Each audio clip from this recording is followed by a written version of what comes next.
बिस्मिल्लाहिर्रहमानिर्रहीम, अस्सलाम वालेकुम जी। हरफे राज ईद स्पेशल के साथ आपकी खिदमत में हाजिर हैं और सबसे पहले आपको बड़ी ईद की बड़ी खुशियां मुबारक। ईद के दिन गुजार चुके, अब थक हार के आप 8 बजे का हमारा ये शो खसूसी शो देख रहे हैं और आज के इस शो में हमारे साथ मौजूद हैं ख़ास मेहमान जो आप सारे हफ्ते अपनी टेलीविज़न स्क्रीनों पे बतौर मेज़बान देखते हैं, लेकिन आज हम उनके साथ ईद मना रहे हैं। और हमें जो ज्वाइन किया इस वक्त बिनिश सलीम ने, हमारी जो है सीधी बात की एंकर हैं और सीधी सीधी बातें करती हैं और बड़ी दबंग एंकर भी हैं। और साथ नुसला मलिक साहब हैं, लाइव विद नुसला मलिक के होस्ट भी हैं, सीनियर तज्जिया कार भी हैं और इनकी भी बातें जो है इंतहाई सीधी सीधी होती हैं, किसी को पसंद आती हैं, किसी को चुभती हैं। और साथ ही बड़े अरसे बाद मुलाकात हमारी वैसे हुई है नबिया से। नबिया हमारी मॉर्निंग शो की एंकर हैं, होस्ट हैं, लेकिन आज उनके साथ एक ख़ास मेहमान भी हैं। उनकी साहबजादी सलीना यहाँ मौजूद हैं और अपने मोबाइल से खेल रही हैं अपने मामा से। तो आज हम ज़िक्र करेंगे, बातें करेंगे और पूछेंगे कि ईद किस तरीके से ये गुजारते हैं और सारे दिन की एक हेक्टिक रूटीन के बाद अब यहाँ पे ये सारे बैठे हैं। तो स्टार्ट करेंगे जी बिनिश सलीम से। जिस तरीके से ये टेलीविज़न स्क्रीन पर बैठ के बिनिश आप छुरियाँ तेज़ करती हैं अपने मेज़बानों पर, और बकरे पे भी कुछ छुरी चलाई कि नहीं इस बार आपने? नहीं, वो मैंने नहीं चलाई, वो तो ऑब्वियसली जो कसाई था उसने चलाई और अल्हम्दुलिल्लाह चलाई। अल्लाह ताला ने तौफीक दी और कुर्बानी की। और थके तो हम बिल्कुल नहीं हैं। उस्मान साहब आप थक गए होंगे, पर मैंने और नसरुल्लाह साहब ने तो अच्छा आपने कुछ किया ही नहीं होगा, तो आपने क्या थकना है भाई? बस ये भी अल्लाह का करम होगी ना। तस्वीरें बहुत सारी तस्वीरें बनाना तैयार हो ना, आपको क्या पता उस्मान साहब इसमें कितनी एफर्ट लगती है और कितना बंदा पहले थक होता जाता था है। कि जी खवातीन घर में सारा दिन जनाब पहले कुर्बानी होती है, उसके बाद गोश्त समेटती हैं, हिस्से पहुँचाने हैं, उसके बाद कुकिंग की तरफ आती हैं, मेहमान आ रहे हैं। मसलन आजकल जो ट्रेंड चेंज हो गए, तस्वीरें बनानी है, कपड़े अच्छे पहनने हैं, इंस्टा पे लगानी है, तो ये क्या चेंज आ गई है? उस्मान साहब बहुत ज़रूरी है, वरना आपको तो कोई एंकर नहीं समझता। अगर जिस दिन इंस्टाग्राम पे तस्वीर ना अपलोड हुई हो, पैनल ना शेयर किया गया, वो लगता है आज शायद आपने शो नहीं किया, आज सीधी बात नहीं आया, तो फिर वो फ्लायर चलता है, वो आता है। ये एक नया ट्रेंड है बदलते दौर के साथ। मतलब उस बकरे के साथ भी आपने कोई इंस्टा पे शेयर किया बकरे कि के साथ दिस इज माय बकरा है? बकरे के साथ नहीं मैंने शेयर की। अच्छा, खुद लेने गई थी बकरा आप? नहीं, वो सर वो नियो वालों ने नहीं जान छोड़ी, मैं खुद नहीं लेने गई। मेरे स्टाफ और मेरी मदर ऑब्वियसली वो जाती हैं लेने के लिए, तो मेरी अम्मी गई थी, उनको ज़्यादा कुछ पहचान भी है। सो बस उन्होंने कहते हैं जी महंगाई बहुत है और बकरा मार्केट में मिल नहीं रहा था, जो बछड़े वो नहीं मिल रहे थे। तो आपको कितने में बकरा मिला? ये राज की बात है, राज ही रहने दें। नहीं, एफबीआर अभी अगले महीने की सैलरी आनी है और एफबीआर तो ये बस मिल गया बकरा, पर बहुत मुश्किल था, बहुत महंगाई थी, मुश्किल था। हाँ जी। अच्छा, शहबाज साहब की शहबाज स्पीड नजर आई है आज हमें बकरा खरीदते हुए। अच्छा, तो ये बताएं कि आपने क्या पकाया था कुछ खुद? बस मेरे ख्याल से लोगों का दिमाग ही पकाया था, और क्या। फोन कर मान तो नहीं है कम से कम। नहीं, खाना नहीं पकाया, कोई खास कलेजी अल्लाह ना करे, क्या? अस्तगफिरुल्लाह। तौबा करे, तौबा करे। क्यों तौबा क्यों जो करे? काम मैं 10 मिनट में कर सकती हूँ, खाना बनाने में लगते हैं 1 घंटा। अच्छा। चले कोई आसान डिश भी बनाए तो 25 मिनट, खाने में कोई भी डिश हो, पिज्ज़ा, पास्ता, कढ़ाई, 10 मिनट।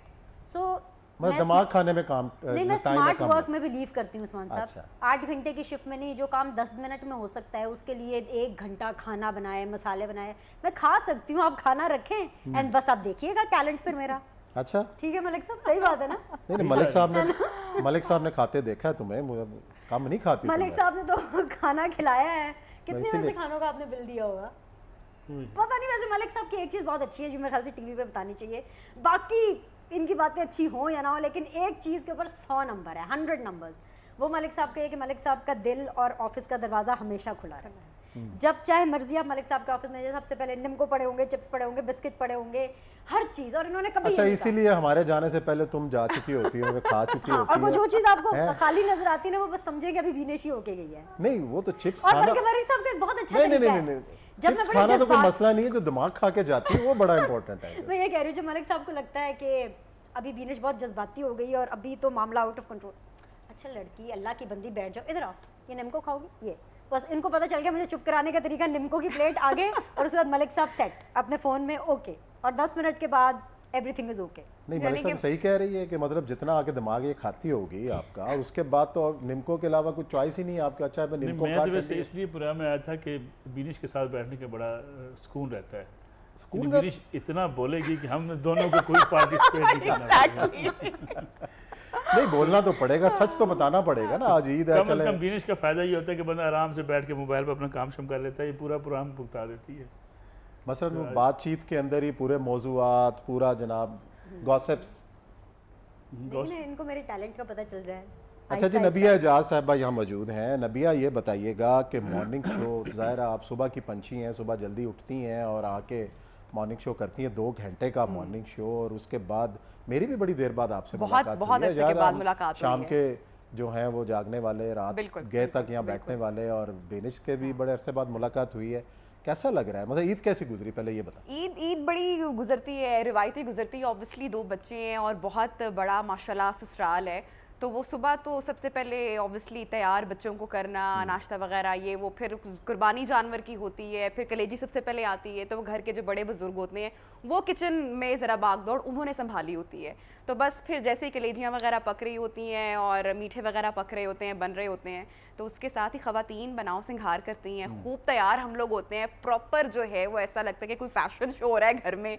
और बस फिर मेहमानों की आमद का सिलसिला शुरू हो जाता है। फिर हम लोग बैठते हैं, खाते पीते हैं, बातें करते हैं, गप लगाते हैं, तस्वीरें खींचते हैं और फिर सोशल मीडिया पे पोस्ट करते हैं। फिर शाम को कहीं पर अम्मी की तरफ चली जाती हूँ, तो बस इस तरह से पूरा दिन मसलन खासी ये जो मसरूफियत में दोनों की निकलता है। खवातीन की गुफ्तगू से मैंने जो नतीजा निकाला है वो एक ये है कि ईद के ऊपर जो भी मसरूफियत है उसका सोशल मीडिया पर आना बहुत जरूरी जरूरी है। है उस्मान साहब, ये बहुत जरूरी है। आप समझा करें, अब तो मेरी बच्ची भी अगर मैं घर में तैयार ना हूं तो कहती मामा आज आपने कपड़े बिल्कुल अच्छे नहीं पहने, आप अच्छी नहीं लग रही हैं, आप दूसरे कपड़े पहन के, उससे मुराद ऑफिस वाले कपड़े होते हैं। तो बच्चा एक्सेप्ट नहीं करे तो सोशल मीडिया पे बिनिश अब आप पहुंच सकती हैं, आप आप समझ अपने सकती हैं, कैसे रिएक्ट जो है वो करती है। accept exactly. अच्छा चलें, ये बताएं कि कुर्बानी किस जानवर की थी आपने? बकरा लिया या आपने उसमें जो इसने गाय अपने में अरमानों गाय की कुर्बानी की थी और नींद की कुर्बानी की थी। वो मेरी हर रोज होती वो है। तो रोज ही नींद होती की है, कुर्बानी सुबह 2 उठ- बच्चों के बाद, और मॉर्निंग शो अगर कोई कर रहा हो तो वो समझे कि नींद उस बेचारे की पूरी नहीं होती। तो मैं जैसे तो कि कहती हूँ अगर किसी ने बदला निकालना है ना उसको मॉर्निंग शो दे दो। नहीं, उससे कि मैं बड़ी, सुबह मुझे सुबह बड़ा उठो और फिर पसंद है, तैयार भी हो।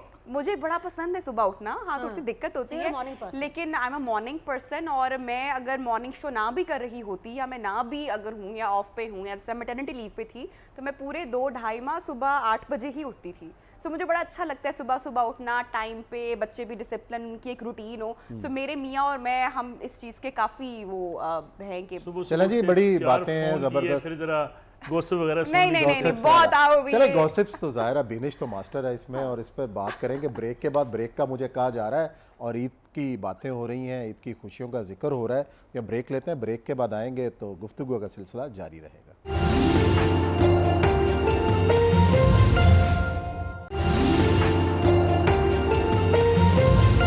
जी नाजरीन, आपको एक बार फिर खुश आमदीद कहते हैं। ईद का शो है, ईद की खुशी, बड़ी ईद है, बड़ी खुशी है और मुअज़्ज़ज़ मेहमान हमारे साथ मौजूद हैं। और ब्रेक पे जाने से पहले नबिया से मैं पूछ रहा था कि क्या नबिया ईद के ऊपर जानवर ख़रीदने के साथ साथ क्या तैयारी हुई, कौन ख़रीदता है जानवर? ख़ुद कभी गई हो मंडी जानवर ख़रीदने, या उमैर ही ख़रीदता है जाके, या किसी और की ड्यूटी लगती है? क्या रूटीन रहती है? नहीं, मैं जाती हूँ, बाजार जाती हूँ और मैं कपड़ों की शॉपिंग भरपूर करके आती हूँ बच्चों का। मुझे बड़ा शौक होता है कि इससे दीना है, मेरी बेटी है, तो मैं उसके साथ ट्विनिंग करूँ। तो मेरा सारा फोकस होता है कि ईद है भाई, साल में 2 बार ईद आनी है, तो मेरी बेटी के साथ मेरे कपड़े मैचिंग होने चाहिए और वो भी बहुत प्यारी लगनी चाहिए माशाल्लाह। सो मेरा ध्यान वहाँ पर होता है। और मेरे जो मियाँ साहब होते हैं वो जाते हैं मवेशी मंडी, वो जानवर लेकर आते हैं, क्योंकि मंडी में ख़वातीन का कोई काम नहीं है। सो वो बस मैंने तो इस बार ट्रेंड देखा है कि पूरी की पूरी फैमिलीज मंडियों में जा रही हैं। नहीं, मुझे और तो जिस वैसे भी बड़ा तरीके से खौफ आता है, बच्चों जरा से थोड़ा लेके बड़ों सा तक। वायरस भी था, तो मैं थोड़ा सा जरा वो अवॉइड ही करती हूँ कि मियाँ जाए चेक करके सर्टिफिकेट लेके कि भाई इसको वैक्सीनेशन लगी हुई है कि नहीं, देख कर आना। तो घर से इंस्ट्रक्शंस देकर मियाँ जाते हैं और फिर जानवर आता है, बड़ा जानवर आता है। और हमारे घर में हमारी बड़ी ताबेदार नहीं है, आपसे हिदायत लेके जाते अल्हम्दुलिल्लाह, अल्लाह का बड़ा शुक्र है, ऐसे ही खुशकिस्मती है मेरी। मलिक साहब खुद भी बहुत ताबेदार हैं और इनकी वाइफ भी ताबेदार होना माशाल्लाह बहुत चाहिए, अच्छी। चाहिए। ताबेदार वैसे you know होना what, चाहिए। उस्मान साहब, हिदायत लेके आपको- जाते हैं वो। आपको ये वाला शो बेगम से नहीं मलिक हिदायत साहब मिलेंगी और तो फिर इनकी किससे वाइफ के साथ मिलेंगी? करना चाहिए। हाँ, नहीं हिदायत तो लेके जानी और चाहिए। उसकी ज़ाहिर है आप टैगलाइन जानवर ये खरीदते होनी चाहिए थी, अल्हम्दुलिल्लाह माशाल्लाह in the year 2022 he managed to have such a माशाल्लाह successful married life with kids. इसका राज पूछे ना, ये बताएं जरा। वो तो मलिक साहब पर आते हैं, इसीलिए आपने सवाल किया तो मलिक साहब से जवाब लेते हैं। बिनिश का सहाफ़ी नहीं अभी, वो सवाल जो है ना वो वो कंट्रोल सीधी करना बात होगा। वाला- इसका राज बताएंगे। अच्छा जी, चलो जी बताएं जी मलिक साहब अपनी इसका बेगम जो को सवाल का खराज जवाब। अकीदत और खराज अच्छा, क्योंकि तहसीन आपकी पेश भी करें। शादी होनी है, नबिया की माशाल्लाह 2 बच्चे भी हैं। इसका राज मैं बताता हूँ, मैं नबिया को बताया करता था कि नबिया शादी के बाद लड़ना नहीं है, यही कहा करता था, याद है? बिल्कुल बिल्कुल, शक नहीं करना, शक नहीं करना, फोन चेक नहीं करना, फोन चेक नहीं और करना। मुझे बड़ी अच्छे से याद है हमारी कोलीग्स एनी और अक्सर हम लोग बैठते थे और बड़ी गप लगती थी, तो वो कहती थी और मैं भी कि नहीं भी क्यों चेक नहीं करना चेक, लेकिन वाकई आप सही मैं कहते सही थे, कहता आप हूँ। सही कहते थे। इसको बहुत सारी मैंने चीज़ों पूरा- से बच जाता है। इसको मैंने पूरा गाइड किया कि नबिया एक तो चिड़चिड़ा नहीं होना, घर आते भी से लड़ना नहीं है, बेचारा थक मार के आएगा और आती प्रैक्टिकल बातें, प्रैक्टिकल, हाँ। तो मेरे ख्याल में इसने इम्प्लीमेंट किया है नहीं, काफी। दिनिश के मामले में तो मामला उल्टा हो जाएगा ना, आपने वो खामत से कहना है कि ये जी ऐसे- आपने नहीं लड़ना। ऐसे assumption, अभी हम इनकी सक्सेस, मैरिज सक्सेस की बात कर ये रहे उन्होंने हैं। बताया उन्होंने ना अभी, नुस्खा बता उन्होंने दिया टिप बताई ना। है ना। हाँ। बता दिया, टिप्स बता दी कि शक नहीं करना, इज्जत। देखिए बदलते दौर के साथ ना रूल्स बदल जाते हैं। So by the time I am gonna get married, अच्छा जी चलें जी, ईद का जो फ़लसफ़ा है, इस ईद का जो फ़लसफ़ा है ये है कुर्बानी, इसार, जज्बा। तो हम ये देखते हैं कि इसके साथ साथ ना एक नमूदो नुमाइश वाला बड़ा एक एलिमेंट आ गया है कि जी आपने जो है वो 25 लाख का बकरा, 25 1 लाख करोड़ का का बकरा जी, वो वो इतना ऊँट जानवर 4-4 बांधे हुए हैं और उसको लेके फिर रहे हैं, जो भी है। लेकिन ये वाला जो एलिमेंट है मलिक साहब, इसको किस तरीके से बचा जाए? एक तरफ हम सादगी की बात करते हैं, एक तरफ अपने मुश्किल हालात का रोना रोते हैं कि जी महंगाई इतनी हो गई है, सारा कुछ, लेकिन नमूदो नुमाइश से भी बाज नहीं आते। अच्छा जी, मैं आज एक ब्रीफिंग पे था और बड़ी हैरान कौन एक जगह पे मैं गया तो मुझे बताया गया कि पाकिस्तान में सिर्फ 67,000 लोग ऐसे हैं जो 700 यूनिट से ज़्यादा बिजली इस्तेमाल करते हैं। कितने? 67,000 सिर्फ 67,000। लोग जो हैं वो बिजली इस्तेमाल करते हैं 700 यूनिट से ऊपर, यानी 2 एसी चलाने वाले या एक आध एसी ज़्यादा चलाने वाला जो बंदा इस मुल्क में, वो सिर्फ 67,000 है। अच्छा, 22 करोड़ आवाम जो है वो 700 यूनिट से कम बिजली इस्तेमाल करते हैं। यानी इससे आप अंदाज़ा लगा सकते हैं कि गुर्बत कितनी है हमारी सोसाइटी में। और ये कुर्बानी का मकसद जो था ये था कि वो लोग जो गोश्त अफोर्ड नहीं करते, अब 1500, 1800, 1900 रुपये का गोश्त कौन अफोर्ड करते हैं आज हालात। तो ये इसका फ़लसफ़ा ये था कि लोग जब कुर्बानी करें जानवर की, उनके घरों में गोश्त पहुंचा दें जिन्होंने जो अफोर्ड ही नहीं करते। जानवर वो लिए जाएं कि जो गोश्त आप करें ताकि वो बांट दें अब सारा। अब इस चक्कर में, नमूद नुमाइश के चक्कर में आप 25 लाख का बकरा लेके क्या बांटेंगे? बजाय इसके का 25 लाख के 50 बकरे ले लेते और वो 50 बकरे आप अल्लाह के रास्ते पे कुर्बान करते, स्वाब भी ज़्यादा मिलता और कितने गरीब लोग खाना खा रहे थे। ये 2 चीज़ें हमारी सोसाइटी में बड़ी ख़तरनाक हैं। एक तो हम नमूद नुमाइश के बहुत कायल हैं, हम समझते हैं कि जी बल्ले बल्ले बन गई, वाह वाह होगी हमारी। अल्लाह ने जो पैसे दिए हैं आप इसको ईद के मौके पे लोगों में, अगर आपने जानवर नहीं ज़्यादा कर सकते तो आप वो बाकी पैसे बांट दें गरीबों में, ताकि कोई अपने घर में मलिक खाना साहब एक पका ले। मैं वीडियो देख रहा था कि पंजाब के किसी छोटे से गांव की वीडियो थी जिसके अंदर वहाँ पे एक रवायत है कई सालों साल से कि भी उनकी इज्तमाही कुर्बानी बछड़े की भी है या बकरे की भी है, गांव में एक जगह होनी है और तमाम गोश्त एक जगह इकट्ठा होना है और पूरे गांव में बराबर तकसीम हो कि कोई घर रह ना जाए। कि ये बड़ी जिसने अच्छी कुर्बानी रवायात की, थी, तो लेकिन मतलब ये वाली बदकिस्मती जो से चीज़ें ये बहुत पहले थी वैसे, लेकिन अब ख़त्म होती चली जा रही हैं। इतनी वो नफ्सा नफसी है, इतना एक दूसरे को कोनी मार के पीछे करने का रिवाज है। अब देखें ना, हम जब बकरा ज़बह करते हैं रान अलग कर लेते हैं अपने उसका, लिए अपने डीप लिए। फ्रीजर बिक रहे ये होते हैं जी ईद से बेटी पहले। की तरफ भेजना है जी, यानी ये कल्चर हमारे बना हुआ है कि ये जी अपनी बहन की तरफ भेजना है। उस बकरे में से होता क्या है? 20 किलो गोश्त, यानी 20 किलो में से अगर आपने 18 किलो अपने लिए रख लिया, 2 किलो आपने बांट के क्या करना है? वो चर्बी आपने बांट दी। तो मेरे ख्याल में इस फ़लसफ़े को समझने की ज़रूरत है कि कुर्बानी का मकसद ही ये है कि आप एक तो पूरी लाइफ के अंदर आप कुर्बानी सीखें, इसार सीखें, आप लोगों की खिदमत करना सीखें, अपने हिस्से का माल लोगों को देना सीखें, और उसका फिर ये जानवर ज़बह करके भी उसी तरीके से हासिल किया जा सकता है कि आप गोश्त को बांट दें। आप देखना अभी सारा दिन आपने देखा लोग रान बनवा रहे हैं, लोग जो है वो राने जो है वो रोस्ट करवा रहे हैं, तो उससे फिर वो मकसद कुर्बानी का हासिल नहीं हो पाता कि जो बुनियादी फ़लसफ़ा है कुर्बानी का। तो मेरे ख्याल में हमें ये हमारा बड़ा अलमिया है हम अपने मोहल्ले में, और फिर एक और सबसे बड़ी बात, जिसने कुर्बानी 10-10 जानवर की तो उनके घर में गोश्त भेज देते हैं।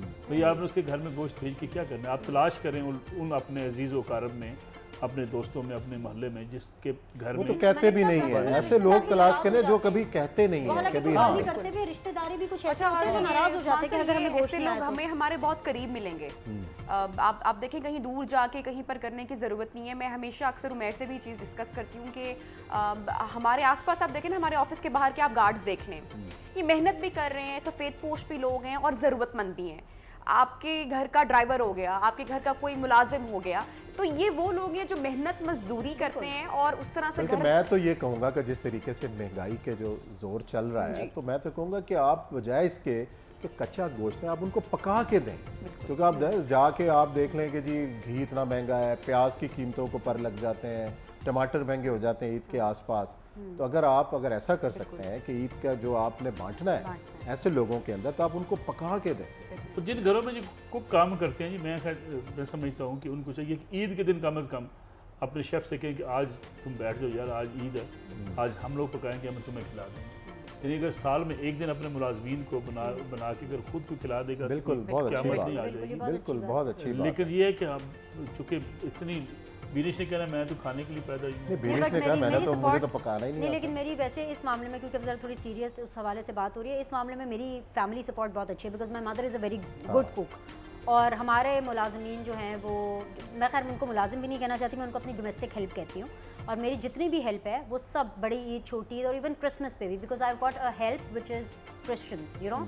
और इवन क्रिसमस पे भी आप मेरे घर में अगर आके देखें तो क्रिसमस और क्रिश्चियंस के हवाले से भी एक इस तरह का माहौल होगा, बिकॉज मेरा स्टाफ ऐसा है जो कि क्रिश्चियंस भी हैं, तो उनको छुट्टी बिल्कुल मिलती है। और मुझे इसलिए इसका लीवरेज मिल जाता है, वो सबके पास नहीं है। वो कहते हैं ना कि अल्लाह का करम है, माँ का सर पे साया है, and my mother is a very good cook, और वो ईद के दिनों में अपना खाना खुद बनाती हैं, तो इसलिए मुझे टेंशन नहीं है। अपने ही बनाती है तुम्हारा? नहीं, मतलब मेरा भी, मतलब घर का खाना, बल्कि ना सिर्फ घर का खाना, बल्कि जितने गेस्ट आते हैं उनको खाना, चाय वगैरह के हवाले से वो एंटरटेन करती हैं, and I become the helper then, I just become the helper.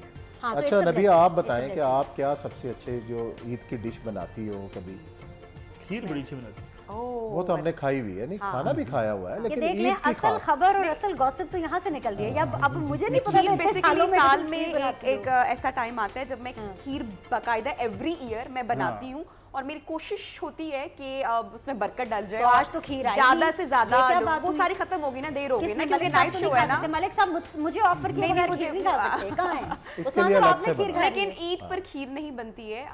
Eid पर मैं छोटी ईद पे बनती है। ऑनेस्टली झूठ नहीं कहूँगी, टीवी पे बैठ के मैं नहीं बनाती, मैं कुकिंग बहुत कम करती हूँ। उसकी एक वजह ये है क्योंकि मेरी रूटीन बहुत हैक्टिक और बहुत बिजी होती है, तो मुझे यूजुअली इतना टाइम नहीं मिलता। लेकिन मुझे पर्सनली मुझे कुकिंग करने का शौक बहुत है, तो मैं यूट्यूब पे डिफरेंट रेसिपीज़, मेरी बहन बहुत अच्छी कुक है, तो मैं रेसिपीज़ जब भी टाइम मिलता है मैं बनाती हूँ और सबको खिलाती हूँ, और वो बहुत अच्छा बनता है। मैं यहाँ पे एक चीज़ उस्मान साहब आपकी इजाज़त से ऐड करना चाहती हूँ, बिकॉज अभी हम दोनों क्योंकि वर्किंग वुमेन हैं, and she is also married and she has kids, तो अभी मैं ये नहीं चाहती कि टेलीविज़न के थ्रू, बेशक हम ईद के शो कर रहे हैं तो एक गलत मैसेज जाए कि अच्छा जी देखें जी सारी वर्किंग वुमेन है वो खाना नहीं बनाती हैं, ऐसा नहीं। बेसिकली खवातीन का काम सिर्फ खाना बनाना नहीं होता। अगर आप उससे बढ़कर काम कर रहे हो, खवातीन का काम है घर बनाना, मैनेज करना। अब जैसे अगर मैं अपनी पोजीशन लूँ, कल को मेरी शादी हो, या जैसे इसकी नबिया की बातें, हर कोई वर्किंग प्रोफेशनल देखिए यहाँ पे एक और चीज भी, खाना बनाने में कोई कबाहत नहीं है, नहीं, लेकिन क्योंकि मेरे हस्बैंड का मुझे इतना सपोर्ट है, मतलब कि अगर मेरा मियाँ कहे कि भाई मैंने तो तुम्हारे हाथ का ही खाना है, तो मैं मतलब मर धड़ के किसी भी तरह मैं कर लूंगी, but he is very supportive. और मेरे मियाँ अच्छा बना लेती, लेकिन सर अब देखना लंच टाइम पे यहाँ पे होंगे तो घर में खाना कैसे बनाऊंगी, सो उस चीज से, लेकिन जब भी टाइम मिलता है मैं बनाती हूँ डेफिनेटली, और बहुत अच्छा बन जाता है। हाँ, और दूसरी बात है, बाकी कामों की तरह खाना बनाना भी एक साइंस है। बाज़ लोग इसको एंजॉय करते हैं, बाज़ लोग नहीं करते। अच्छा, मुझे लगता है खाना बनाना बिल्कुल साइंस नहीं, सबसे दुनिया का आसान तरीन काम है खाना बनाना। आजकल तो और आसान हो गया। बट मैं ये समझती हूँ इतने YouTube चैनल्स हैं, रेसिपीज देख लें। पहले तो होता था ना वो खास मसाले का पैकेट के ऊपर रेसिपी अब तो हर ग्रोसरी स्टोर से बने बनाए मसालों के पैकेट्स हर चीज मिल जाती है। लेकिन मुझे एक मुखबरी ये है, मैंने खाया भी हुआ है कि मलिक साहब बहुत अच्छा खाना बनाते हैं। आपने खाया? ये राज आज मुझे पता चल रहा है, मुझे आज तक ये मलिक साहब की रेसिपीज पूछेंगे, मेरा ख्याल है। लेकिन उस्मान साहब एक मिनट ब्रेक ले लेने दे, जरा ब्रेक ले लेने दे। ब्रेक का टाइम है, ब्रेक लेते हैं। ब्रेक के बाद आते हैं तो मलिक साहब से जरा खास रेसिपीज पूछेंगे, मलिक साहब ने इस ईद पे बनाया क्या था।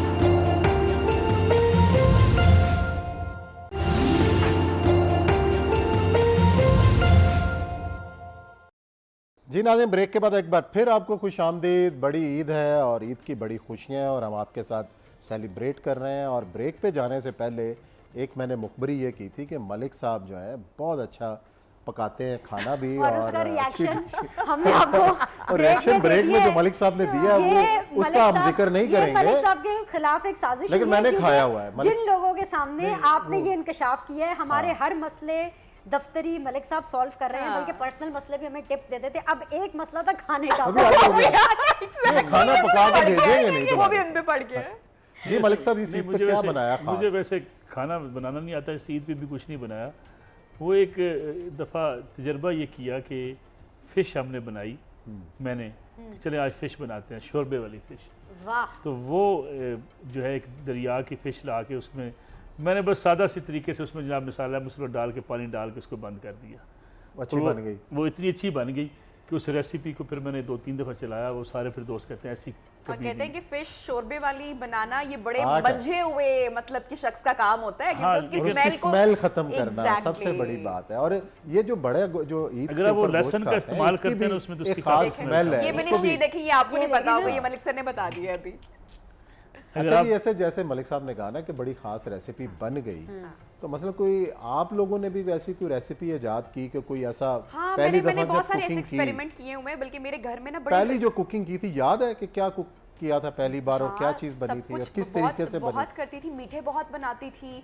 और मैं ना बेसिकली पास्ताज वगैरह, काफ़ी नई चीज़ें, इटालियन डिशेस और इस तरह की काफ़ी एक्सपेरिमेंट करती रहती थी। लेकिन वो शादी के बाद सब फेल हो गया, क्योंकि घर में बहुत ज़्यादा सब लोग रिवायती खाने और देसी खाने पसंद करते हैं, और मियाँ तो मेरा बिल्कुल भी वो नहीं है फूडी। नहीं तो मैंने हाउ वो डू यू सब मैनेज बनाना- योर वेट?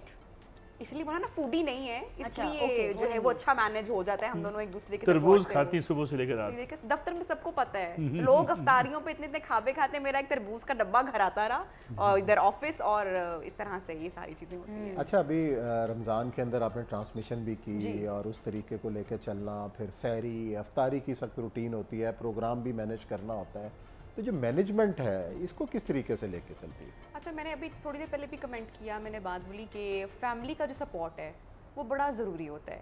सो शादी से पहले वो सपोर्ट आपको पेरेंट्स की सूरत में वो करते हैं हर चीज़, और आफ्टर शादी अगर आपका मियाँ सपोर्टिव नहीं है तो ट्रस्ट मी आप काम नहीं कर सकते, ख़वातीन काम नहीं कर सकती, क्योंकि घर की खिचखिच, मियाँ की बातें वो आपको डिस्टर्ब करेंगी। आज तो उमर को जाती है आपको पॉकेट मनी बढ़ा देनी चाहिए, ऐसे इन्हीं तारीफा करते हैं। सच ये तो में, होगा लाजमी। सही बात कर रही हूँ। आप सोचे ना कि आप एक काम कर रहे हैं, पीसफुली आ रहे हैं, अच्छे से अपनी- लगता है आपको उमर से कोई काम है आज कोई ना कोई, है ना? लेकिन वैसे मैं एक बात बताऊँ, एक औरत की स्ट्रेंथ, मतलब अगर एक औरत स्ट्रांग है ना, तो एक स्ट्रांग औरत आपको दो चीज़ें इंडिकेट करती है। इट्स नॉट नेसेसरी कि वो आपको बताएगी किस वजह। एक तो ये कि वो उसने काफ़ी स्ट्रगल से आई है और इस वजह से वो स्ट्रांग है, और दूसरी ये कि पीछे पावर स्ट्रांग है, यानी कि स्ट्रांग है, और वो support cheese absolutely right, it comes from your family. और फैमिली सिर्फ वो नहीं होती कि आपके ब्लड रिलेशंस हो। अब जैसे हम एक इस इदारे में काम करते हैं, this is a family. Yes. मतलब जो हमें यहाँ पे अगर काम करते हुए, अब जैसे मलिक साहब सपोर्ट करते हैं या आप सपोर्ट करते हैं या हमारी जैसे टीम्स हमें सपोर्ट करती हैं, मेरे जैसे प्रोड्यूसर साहब हमें सपोर्ट करते हैं, इसके टीम उसको सपोर्ट करती है। सपोर्ट के बगैर ये कुछ नहीं क्योंकि हो आप देखें ना नहीं, सर, आपकी तो शादी होगी, आपके इन-लॉज को सपोर्ट करना पड़ेगा। उनके पास ऑप्शन ही नहीं है। ऑप्शन ही कोई नहीं। आप यूनिवर्सल सपोर्टर बन ऑप्शन ही जाए, कोई मतलब नहीं। आपका वोट मेरी तरफ कोई होना ऑप्शन ही चाहिए। नहीं होनी उनके लिए। आपका वोट मेरी तरफ होना चाहिए मलिक साहब का, ये मुझे पता है, और 100% कि मलिक साहब का वोट मेरी तरफ ही होगा। Definitely. ये सबसे आगे होंगे रिसीव करने में सारे गेस्ट को। बिल्कुल होंगे, तो करने वाली बात। Exactly. उनके फोन अच्छा, माय शादी is not a national issue right now, Eid is a national issue, this is Eid celebration. नहीं, ईद है ज़ाहिर है, ये भी ईद ही होगी। अगर उनके फोन हमने ही सुनने, हमने कहा नहीं तसल्ली करो, कोई गल नहीं, कोई मसला नहीं है।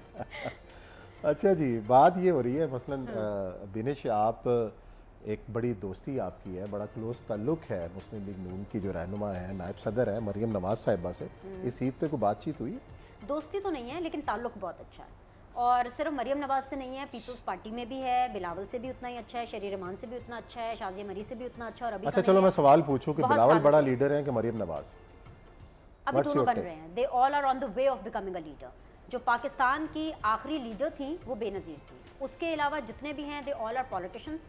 सबसे बेहतरीन पॉलिटिशियन अगर आप मुझसे पूछे तो आसिफ अली जरदारी है, बिकॉज उनका एंड रिजल्ट बहुत अच्छे हैं। 5 साल उन्होंने जमहूरियत के पूरे किए। जब 5 साल वो आए, उन्होंने जो जो काम अपने मेरिट पे रखे थे, 18वीं तरमीम करनी है, अपनी सदारत लेनी है, वज़ीर आज़म, सेंटर को आपने पावर देनी है, सदर से पावर लेके आपने प्राइम मिनिस्टर को देनी है, जो उन्होंने NFC अवार्ड्स किए, जो उन्होंने सोचा था उन्होंने वो किया। तो बहैसियत पॉलिटिशियन वो सबसे कामयाब पॉलिटिशियन है और मैं उनको बहुत अच्छा सियासतदान अच्छा, 2023 में आपको किसको वज़ीर आज़म देखना चाहती हैं? 2023 में मैं किसको वज़ीर आज़म देखना चाहती हूँ, अब भी उन दोनों में से कोई तैयार नहीं है, लेकिन 2023 में जवाब आगे देख लें आप sir. which is true because मैं इमरान खान जैसा वज़ीर आज़म 2023 में नहीं चाहती, लेकिन 2023 में वो वज़ीर आज़म होगा जो पाकिस्तान के करताओं धर्ताओं को मंजूर होगा। करताओं धर्ताओं को मंजूर होगा। आपके सामने जो लिस्ट है, आपकी मैं विश पूछ रहा हूँ, आप मंजूरी को छोड़ दें, जो मेरे दोनों आप किसको वज़ीर आज़म जो मेरे देखना दोनों कैंडिडेट्स हैं वो कहीं और की लिस्ट पे पूरा नहीं उतरते। आपके कैंडिडेट्स कौन है? जो जमहूरी कैंडिडेट्स हैं जिनको अवाम वोट करे, जिनकी एक पोल है, अगर हम पंजाब में बात करें तो ऑब्वियसली वो PMLN की लीडरशिप होगी, अगर हम सिंध में बात करें, अगर हम बलूचिस्तान में जाकर के बात करें तो ऑब्वियसली वो पीपल्स पार्टी का टिल्ट वहाँ पे ज़्यादा नज़र आता है। लेकिन वो ये है कि प्राइम मिनिस्टर बनने के लिए एक सर्टन मेचोरिटी चाहिए, और वो मेचोरिटी नहीं है जो कि एक मेयर की होनी चाहिए या एक स्टार की होनी चाहिए। अच्छा, वो मेचोरिटी वो है जो कि एक विजनरी स्टेट्समैन की होनी चाहिए। मैं लीडर की भी इमरान बात खान नहीं की कर नहीं है? रही। नहीं, क्यों नहीं? अनफॉर्चुनेटली ये क्या बात हुई यार Dinesh? He is a very big star. उनकी क्राउड पुलिंग अगर बहुत अवाम उन्हें ज्यादा वोट है। देते हैं तो वो क्यों उम्मत नहीं बन मुस्लिमा सकते? हाँ, अगर हाँ ये बात, अवाम अगर उन्हें वोट देते हैं तो अगर हक है, अवाम उनको जमहूरियत की वोट आप बात देते कर रही हैं, हैं। अवाम उनको वोट देते हैं तो उनको बिल्कुल आना चाहिए और उनको वजीर आजम बनना चाहिए। लेकिन अगर मैनूवरिंग होती है और अगर अवाम वोट नहीं देते और वो किसी और की सपोर्ट से आते हैं तो फिर उनको बिल्कुल नहीं आना चाहिए। एक स्टार में और एक पॉलिटिशियन में, एक स्टार में एक, मैं लीडर की तरफ जाती नहीं हूँ बिकॉज पाकिस्तान के अंदर इतनी मेचोरिटी नहीं है कि उनके अंदर लीडर्स होना, ना हमारी आवाम में इतनी मेचोरिटी है। मतलब आप ये देखें कि पाकिस्तान की आवाम ऐसी है कि इमरान खान साहब उनको जो भी बोलते हैं वो आके मानते हैं, नवाज शरीफ उनको जो बोलते हैं पाकिस्तान की आवाम उसको मानती है। हर एक का जो अपना फॉलोवर है वो अपने अपने लीडर की अकीदत करते हैं और उनकी वो जो बात होती है वो उनके लिए हरफ आखिर होती है। तो पाकिस्तान की आवाम में भी एक लीडर की मेचोरिटी नहीं है। मतलब मैं ये सोचती हूँ कि अगर 2022 में भुट्टो जैसा लीडर आ जाता तो हम तो पता नहीं उसके साथ क्या करते। हमारे पास भुट्टो और बेनज़ीर ऐसे टाइम पर थे जब अमेरिका, बरतानिया जहाँ पे 200 400 साल की डेमोक्रेसी है, भारत जहाँ पे इतने सालों की डेमोक्रेसी है, उनके पास आज तक वो लीडर्स सही कह रहे हैं मलिक साहब। आपसे यही सवाल कि 2023 में अब जाहिर है तब्दीलियों का साल है, मुश्किल हालात से हम गुजर रहे हैं, सियासत के हवाले से भी। इमरान खान साहब भी अपनी मकबूलियत का दावा करते हैं। क्या नज़र आता है कि 2023 जो है हमारे लिए कैसा साबित हो सकता है? क्या तब्दीलियाँ देख रहे हैं? पाकिस्तानी सियासत के लिए मुश्किल दिन है, और फिर अगर आप 2023 की बात करें तो बड़ी कम्प्लेक्स किस्म की सिचुएशन है। पाकिस्तान के सियासतदान, पाकिस्तान की इस्टेब्लिशमेंट, पाकिस्तान का मीडिया, पाकिस्तान की जुडिशरी अनफॉर्चुनेटली एक दूसरे के मद्दे मुकाबले हैं, और ये हालात किसी मुल्क के अंदर कोई नॉर्मल हालात नहीं होते। और फिर बदकिस्मती ये है कि सियासतदान कोई भी जमात हो, वो आज कल सोशल मीडिया का जिस तरीके से इस्तेमाल कर रहे हैं मुल्की इदारों के ख़िलाफ़, मेरे ख्याल में माजी में इसकी कोई मिसाल ऐसी नहीं मिलती। अब ये दूरियां बहुत बढ़ती चली जा रही हैं। अब ये दूरियां मुल्क की सियासत को किस तरफ लेके जाती हैं, ये बड़ा अहम सवाल है। अब इसके साथ साथ फिर जिस तरीके से सियासतदान सहारा तलाश कर लेते हैं हमारे यहाँ इस्टेब्लिशमेंट का, इस्टेब्लिशमेंट कह रही है आजकल कि हम पीछे हटना चाहते हैं, लेकिन वो कहते हैं ना हटो, वो कहते हैं ना हटो। और फिर जिस तरीके से इमरान खान साहब जैसे नाराज़ हैं, मुतालबा करते नज़र आते हैं इस्टेब्लिशमेंट से कि मुझे जब निकाला जा रहा था तो आप न्यूट्रल क्यों थे, आप क्यों खामोश थे, वो भी इस्टेब्लिशमेंट को इन रखना चाहते हैं। तो मेरे ख्याल में फिर इमरान खान साहब और PMLN और पीपल्स पार्टी जितने दूर जा चुके हैं, कोई पॉलिटिकल कंसेंसस भी होता हुआ नज़र नहीं आता। तो मेरे ख्याल में पाकिस्तान इस वजह जिस दुराहे पे आन खड़ा हुआ है, 2023 के इंतखाबात इतना बड़ा इशू नहीं है, इतना मुल्क के अंदर इस सियासी बेचैनी, सियासी जो है बहरान और इस पोलराइजेशन को ख़त्म करना पाकिस्तान के लिए ज़रूरी है। बहुत अच्छी अगर बात ये की ख़त्म मलिक ना साहब। हुआ तो पाकिस्तान के लिए बड़े मसाइल का सामना है। नबिया, आपसे भी सवाल कि आजकल हम ये देखते हैं कि एक सियासी अदम बर्दाश्त है। मसलन ईद के खाने, ईद के डिनर या लंच के ऊपर भी फैमिलीज़ इकट्ठी होती हैं तो उसका मौजू सियासत होती है। कोई एक तरफ की बात कर रहा होता है, कोई दूसरी तरफ की बात कर रहा होता है, तो एक तलखियाँ पैदा हो रही हैं कि भाई आप अपने ताल्लुकात को एक प्राइम दो, उसको अहमियत दो, सियासत को साइड पे रखो। तो आपके घर में ज़ाहिर है बड़ी फैमिली है, तो सियासत तो खाने पे लाजमी डिस्कस होती है। बिल्कुल होती है। और पाकिस्तान में सियासत, politics is a dirty game. और जब से मैं मॉर्निंग शो कर रही हूँ तो उसमें हम बहुत सारे सोशल इश्यूज भी कवर करते हैं। बहुत सारे लोगों की, मुझे पाकिस्तान के मीडिया से भी समहाउ बड़ी शिकायत रहती है, ऑनेस्टली स्पीकिंग। आप देखें कि बच्चों के लिए मुझे कोई चीज़ नज़र नहीं आती। हमारे बचपन में टीवी पे बहुत सारी चीज़ें होती थी, हम बड़े शौक से देखते थे। बच्चों का टीवी पे कुछ भी नहीं है। कोई टूरिज्म के हवाले से कोई ऐसा शो नहीं कर रहा। हम रेटिंग की भी थोड़ी सी दौड़ के अंदर इतना उलझे हुए हैं। और जो आम आदमी है वो नहीं देखना चाहता कि कौन सियासत में, कौन सियासी लीडर है, कौन प्रेसिडेंट है, कौन प्राइम मिनिस्टर है। सर मुझे लगता है कि वो ये चाहता है कि उसको थोड़ा सा सुकून मिले, रोटी मिले, बिजली का जो है बड़ा सियासी है। पाकिस्तान की पब्लिक सियासी है भाई। खड़े पे चारपाई पे लोग बैठे हैं, सियासत डिस्कस कर रहे होते हैं, चाय के होटलों पे बैठे हैं। लेकिन मेरे ख्याल से कि जो आम आदमी है वो ये चाहता है कि जो भी आए शख्स वो आके उसके लिए काम करे, आम आदमी के लिए, ना कि सिर्फ यहाँ पे कुर्सी की ही सियासत होती है, जो कि होती है पार्ट ऑफ द गेम है ना। मतलब एक छोटी सी मैं बात यहाँ पे शेयर करूँ। हमारे बहुत बड़े स्टार हैं cricketer, I have been a huge fan always, Shoaib Akhtar. और मैं, क्योंकि आपको पता है स्पोर्ट्स रिपोर्टर रही हूँ, मुझे उनको कवर करने का भी मौका मिला, तो उनका जो एक ऑरा था वो बड़ा ज़बरदस्त था। अभी भी वो स्टार हैं। उन्होंने भाई सचिन तेंदुलकर को उनकी सालगिरह के ऊपर ट्विटर पे विश कर दिया। शान एक बहुत बड़े स्टार हैं पाकिस्तान की फिल्म इंडस्ट्री के। शान ने शुएब अख्तर की ट्विटर वॉल पे जाकर के उनको ट्रोल किया और शुएब अख्तर को लिखा कि आपने इमरान खान को तो उसकी बर्थडे पे ट्वीट नहीं किया था और आप सचिन तेंदुलकर को ट्वीट कर रहे हैं। उसके बाद हमने ये देखा कि शुएब अख्तर ने इस सब के बावजूद शान को उनकी बर्थडे पे विश किया ट्विटर पे। बिल्कुल। कहने का मेरा मतलब ये है, दुनिया जहां में आप कहीं भी देख लें, लंदन, अमेरिका, ये बहुत बड़े बड़े मुल्क हैं, बहुत जमहूरी मुल्क हैं। आप इंडिया में देख लें, वो तो इतना डेवलप्ड नहीं है, उनके हमारे मसाइल एक जैसे हैं, लेकिन वो हमसे कहीं ज़्यादा आगे। वैसे तो हम कहते हैं कितना बुरा मुल्क है इंडिया, हमारा दुश्मन मुल्क है, लेकिन मुझे जलन होती है। आपने कभी देखा है सलमान खान को पॉलिटिकल होते हुए? सबसे बड़ा स्टार है, ऐसा ही है। यू नो, मैं जनरली एक बात, हमने पोलिटिसाइज कर दिया। हमारा पाकिस्तान इंडस्ट्री का सबसे बड़ा स्टार शान ट्रोल कर रहा है एक और स्टार को, लेकिन अपने मुल्क के लिए वो खड़े हो जाते हैं। नहीं, लेकिन सर हमारी इंडस्ट्री के अंदर आप ये देखें ना, फिल्में, ड्रामे ISPR बना रही है, आम प्रोडक्शन सर्वाइव नहीं कर सकती। चले वहाँ पे भी बन रहे हैं। खैर छोड़ो इस बात को। नबिया प्रोग्राम जो है वो खत्म हो रहा है। नबिया से बात हो रही थी इस चीज़ पे, मतलब क्या फिर एंडिंग क्या होती है? जब मुझे ऐसा लगता है, क्योंकि मैं बहुत आप लोग डेफिनेटली पॉलिटिकल शो भी करते हैं, बिनिश की बीट भी है और सर की भी मुलाकातें, तो सोशल इश्यूज जो हैं, आई थिंक वो समहाउ, मैं जो शिकायत कर रही थी थोड़ा सा ओवरऑल ही, कि वो आम आदमी बेचारा वो शायद चाहता है कि बिजली के बिल कम आए, पेट्रोल की प्राइसेस कम हो जाएं। हम वायरल केसेस में काफी उलझे होते हैं। अब आप देखें कि दुआ ज़हरा का केस भी फॉर एग्जांपल इतना वो हुआ कि एंड पे लोग भी थक गए कि भाई इसको वाइंड अप कर दो। तो ये वाली चीज़ें थोड़ी सी हैं, ये थोड़ी सी प्रॉब्लम है, जो मुझे लगता है कि बच्चों के लिए चीज़ें नहीं हैं। पाकिस्तान की गुड इमेज, चले जी, अल्लाह करे कि ये प्रॉब्लम्स जो हैं जल्द ख़त्म हो जाएं और अगली ईद पे जब हम यहाँ बैठे हों और आपके साथ शो कर रहे हों तो पाकिस्तान खुशहाली की तरफ बढ़ रहा हो, मसाइल कम हो रहे हों, तरक्की की जानिब बढ़ रहा हो, और जो पॉलिटिकल माहौल के अंदर जो तलखी है, जो अदम बर्दाश्त का रवैया है, वो ख़त्म हो रहा, और उसके लिए सबको मिल बैठना होगा। मुझे और आपको भी किरदार अदा करना होगा। इसी नोट के साथ आपसे इजाज़त चाहेंगे और जाने से पहले एक बार फिर आपको ईद की बहुत बहुत मुबारक और ईद की बड़ी खुशियाँ मुबारक। अल्लाह हाफ़िज़।